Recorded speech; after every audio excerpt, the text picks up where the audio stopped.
Buddha was teaching, if you have been abused, if you have been beaten up, if you have been robbed, if you have been blamed, no matter what happened in your life, life is too short to stay a single day in misery. We have been all through a lot of suffering, a lot of pain in our lives, including myself. The question is, how do we get to a point of real forgiveness? What I realized, my mother was an alcoholic and I suffered my whole childhood from all the disasters and all the terror I had to experience. At one point, I found out that the real problem is that I was identifying with the actions of my mother, and that just destroyed my whole self-confidence. It destroyed everything what I thought about myself.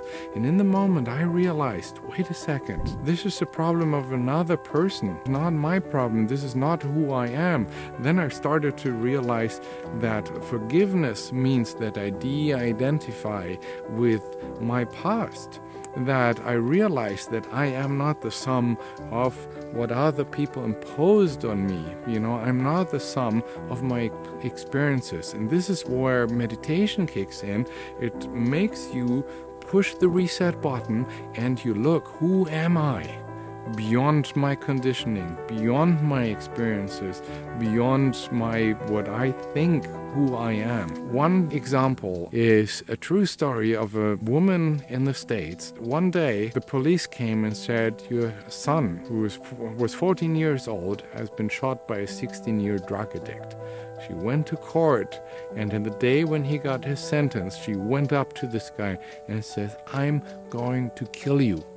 And then he went to prison, and a year later she started to visit him. She wanted to know why he became the person who shot her son. He was telling about his past, his upbringing, the drug addiction of his parents and all that kind of stuff. And she came back every month. And then a couple of days before he was released after a couple of years, he went in and said, what are you going to do when you come out of prison? And he said, I have no idea. There's nobody waiting for me. All my friends are either also drug addicts or dead already or in prison. There's nobody waiting for me. She said, if you want, I still have the room of my son. You can come and live with me. He was shocked, but he had no other idea, so he tried it. She started to take care of him. She got him an education, a job. So after many years taking care of him, he developed into a beautiful human being. And then one night, she sat together with him and said, do you remember the day in court where I said, I'm going to kill you? And he said, yes, of course, every single day I have to think about this moment. And she looked at him and said, I did.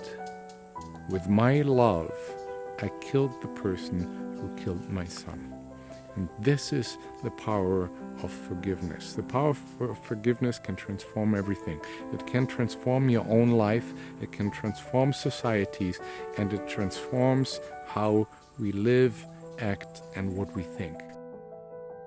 Come and join us, subscribe to our channels, learn with us, come to us, and we're happy to see you. Thank you.